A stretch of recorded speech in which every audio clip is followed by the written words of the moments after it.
بسم اللہ الرحمن الرحیم۔ اردو منٹری کے معزز ناظرین کو السلام علیکم۔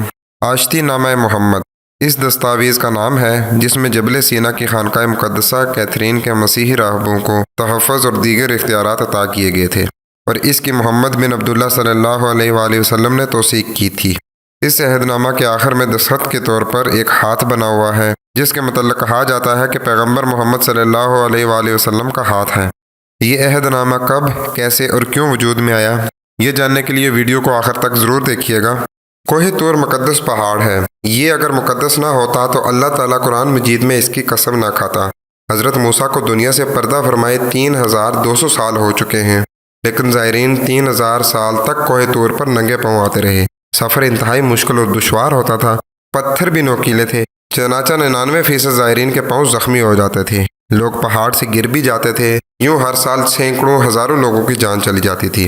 100 سال قبل عیسائی، یہودی اور مسلمان علماء نے تمام زائرین کو جوتوں سمیت پہاڑ پر چڑھنے کی اجازت دے دی۔ یوں یہ سفر نسبتاً آسان ہو گیا۔ دوسرا کمال سینٹ کیتھرائن کے ایک نامعلوم درویش نے کیا۔ اس نے اکیلے پہاڑ تراشا اور زائرین کے لیے سیڑھیاں بنا دیں۔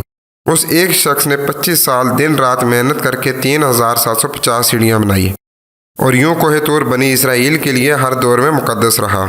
یہ آج بھی مقدس ہے۔ یہودی، عیسائی اور مسلمان تینوں کوہ طور کا احترام کرتے ہیں۔ اگر آپ اس چینل پہ نئے ہیں تو ہمارے چینل کو سبسکرائب کر لیں، اور ساتھ ہی ساتھ گھنٹی کے نشان کو دبانا ہرگز نہ بھولیں، تاکہ ہماری ہر نئی آنے والی ویڈیو تسلسل و تواتر کے ساتھ آپ کو موصول ہوتی رہے۔ صحرائے سینا اور کوہ طور یہ دونوں مصر کے ایشیائی حصے میں ہیں۔ اگر آپ زمین کا نقشہ دیکھیں تو آپ کو ریڈ سی غلیل کی وی کی طرح دو حصوں میں بہتا نظر آئے گا۔ غلیل کی یہ وی درمیان میں مثلث بناتی ہے، اور یہ مثلث سینا کہلاتی ہے۔ مثلث کی نوک پر مصر کا سیاحتی شہر شرم الشیخ آباد ہے، جبکہ بیس 4 ملکوں اور بحیرہ روم سے جا ٹکراتا ہے۔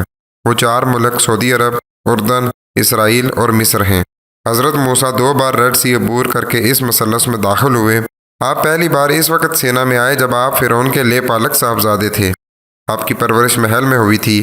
آپ فرعون کے وارث بن رہے تھے، لیکن پھر ایک قبطی کا قتل ہو گیا، اور آپ سزا سے بچنے کے لیے ریڈ سی عبور کر کے سینا میں پناہ لینے پر مجبور ہو گئے۔ سینا اس وقت فرعون کی سلطنت میں شامل نہیں تھا۔ حضرت موسیٰ صحرا میں چلتے چلتے مدائن پہنچ گئے۔ مدائن میں حضرت شعیب علیہ السلام اپنی 2 صاحبزادیوں کے ساتھ رہتے تھے۔ اللہ تعالیٰ نے انہیں اولاد نرینہ سے نہیں نوازا تھا۔ حضرت موسیٰ علیہ السلام 10 سال تک حضرت شعیب علیہ السلام کے جانور چراتے رہے۔ حضرت شعیب علیہ السلام نے اس خدمت کے عوض اپنی صاحبزادی صفورہ بی بی آپ کے عقد میں دے دی۔ حضرت موسیٰ 10 سال بعد اپنی اہلیہ کے ساتھ مدائن سے مصر کی طرف روانہ ہوئے۔ یہ صحرائے سینا میں کوہ طور کے قریب پہنچے تو شدید سردی کی لپیٹ میں آ گئے۔ آپ نے اپنے اہل خانہ کو میدان میں بٹھایا اور خود آگ کی تلاش میں نکل کھڑے ہوئے۔ پہاڑ کی جڑ میں آگ دکھائی دی۔ آپ آگ کی طرف بڑے قریب پہنچے تو جھاڑیوں میں آگ دیکھی۔ آپ اور قریب آئے تو آواز آئی، اے موسیٰ، تم اپنے جوتے اتار دو، تم اپنے رب کے سامنے کھڑے ہو۔ اور پھر یہاں سے نبوت کا سلسلہ شروع ہو گیا۔ حضرت موسیٰ علیہ السلام کو نبوت بھی مل گئی، اور آپ کی درخواست پر اللہ تعالیٰ نے آپ کے بھائی حضرت ہارون علیہ السلام کو نبی بنا دیا۔ آپ کی زبان کی لکنت بھی ختم کر دی، اور آپ کے عصا کو اژدہا اور ہاتھ کو چمکدار بھی بنا دیا۔ حضرت موسیٰ اللہ کے حکم پر مصر پہنچے، فرعون کو دعوت دی، فرعون کے جادوگروں اور ان کے سانپوں کا مقابلہ کیا، اور اللہ تعالیٰ نے کافروں کو کالی آندھی اور طاعون سے سمجھانے کی بھی کوشش کی، لیکن دلوں کے زنگ آلودہ قفل نہ کھل سکے۔ آپ نے بنی اسرائیل کو ساتھ لیا، اپنے عصا سے ریڈ سی کو 2 حصوں میں تقسیم کیا، اور بنی اسرائیل کے ساتھ دوبارہ صحرائے سینا میں داخل ہو گئے، جبکہ فرعون اپنی فوج سمیت ریڈ سی میں غرق ہو گیا۔ آپ اپنی امت کے ساتھ کوہ طور کے گرد پناہ گزین ہو گئے۔ امت وادی میں رہی، اور آپ اللہ تعالیٰ کے احکامات لینے طور پر جاتے رہے۔ آپ نے اس دوران طور پر 40 دن کا اعتکاف کیا، اور اللہ تعالیٰ نے آپ کو تورات عنایت کر دی۔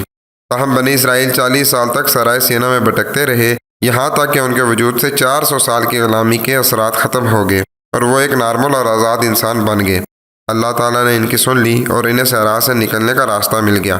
اس واقعے کے 1000 سال بعد حضرت موسیٰ سے منسوب جھاڑی کے گرد ایک عبادت گاہ بنا دی گئی۔ جب حضرت عیسیٰ تشریف لائے، یہ علاقہ عیسائی بادشاہوں کے قبضے میں آیا۔ رومن عیسائی بادشاہ قسطنطین نے 365 عیسوی میں یہاں ایک چھوٹا سا چیپل یعنی چرچ بنا دیا۔ چیپل کی تعمیر کے 200 سال بعد 565 عیسوی میں رومن بادشاہ سیزر جسٹینین نے یہاں ایک بڑی خانقاہ تعمیر کر دی۔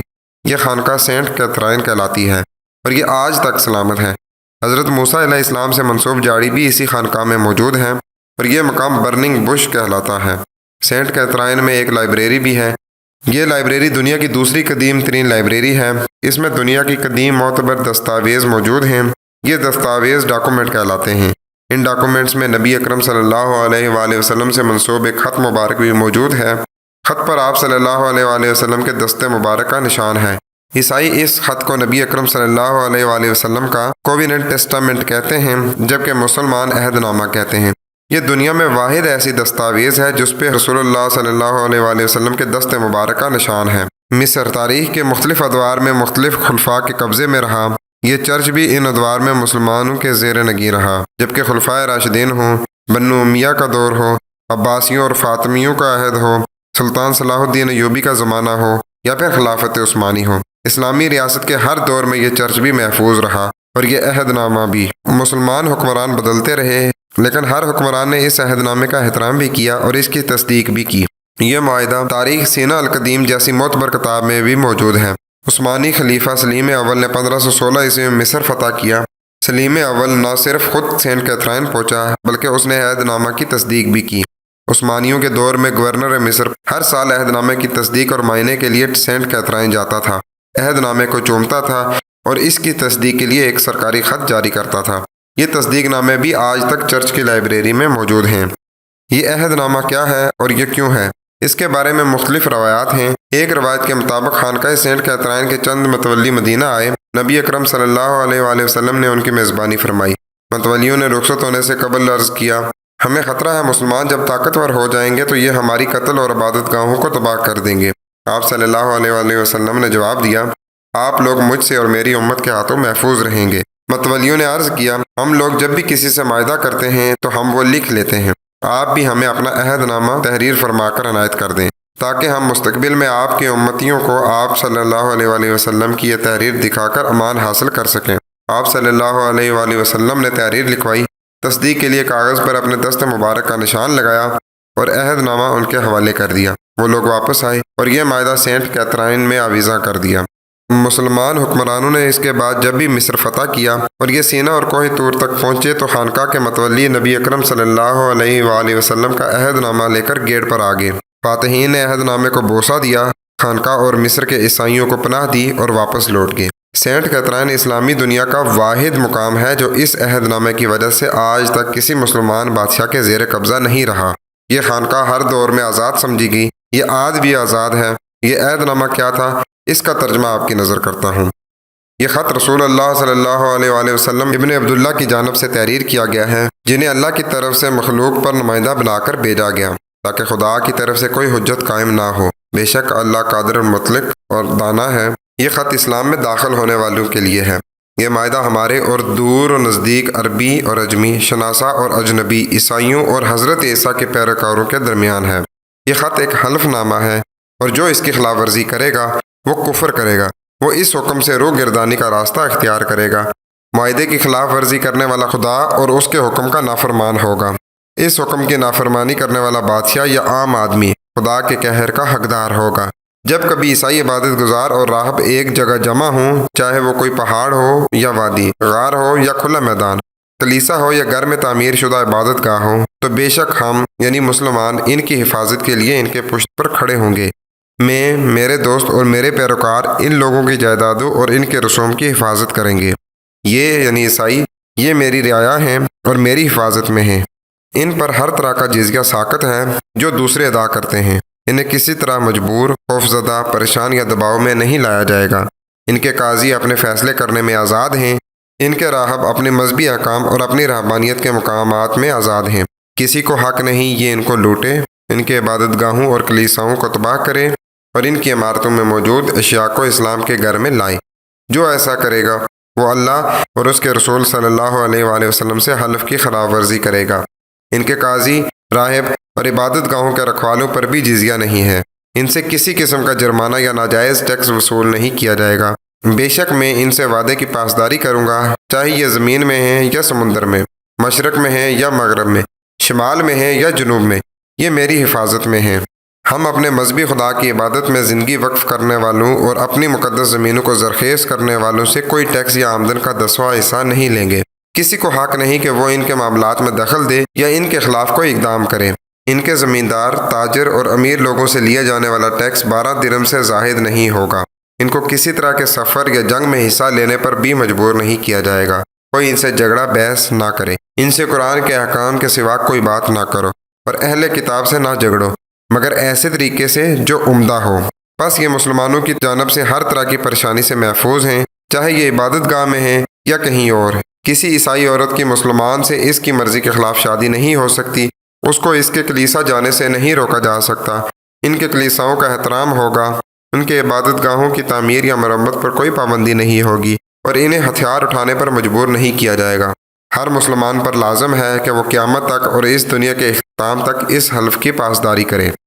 عہد نامے کے نیچے نبی اکرم صلی اللہ علیہ وآلہ وسلم کے دست مبارک کا نقش ہے۔ یہ نقش رسول اللہ صلی اللہ علیہ وآلہ وسلم کے دستخط کی حیثیت رکھتا ہے۔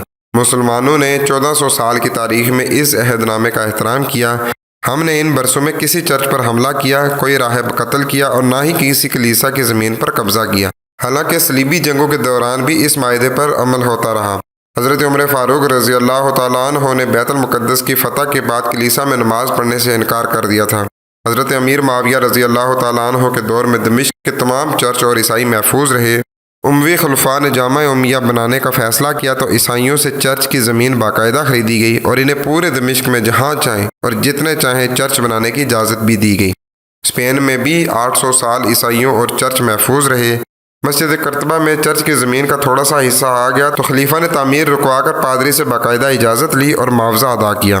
سعودی عرب، عراق، مصر، ترکی، فلسطین، ایران اور سینٹرل ایشیا میں آج بھی 2500 سال پرانے چرچ موجود ہیں۔ یہ چرچ ان ادوار میں بھی سلامت رہے جب مسلمانوں کی خانقاہیں گرا دیتے تھے، جب مسلمانوں کے ہاتھوں مسلمان قتل ہو جاتے تھے۔ امیر تیمور نے 58 اسلامی ممالک کی اینٹ سے اینٹ بجا دی، مگر کلیسا محفوظ رہے۔ تو دوستو، یہ تھی آج کی ویڈیو۔ کمنٹ سیکشن میں ہماری اس کاوش کے بارے میں ضرور بتائیے گا۔ ملتے ہیں آپ سے اگلی ویڈیو میں، تب تک کے لیے اپنا بہت سا خیال رکھیے گا۔ خوش رہیں۔ السلام علیکم۔